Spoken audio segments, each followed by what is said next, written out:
Totoo nga ba na matagal nang patay si Bongbong Marcos at clone na lamang niya ang makikita ngayon?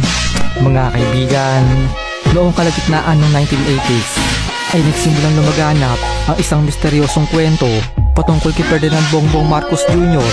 o PBBM na siyang ating kasalukuyang presidente. Ayon sa kwento, ang tunay na Bongbong Marcos daw ay matagal nang patay at siya ay nasawi noong teenager pa lamang dahil sa isang aksidente. At upang ipagpatuloy ang legasiya ng pamilyang Marcos, gumawa sila ng kapalit at kinopya ang itsura ni Bongbong gamit ang operasyon.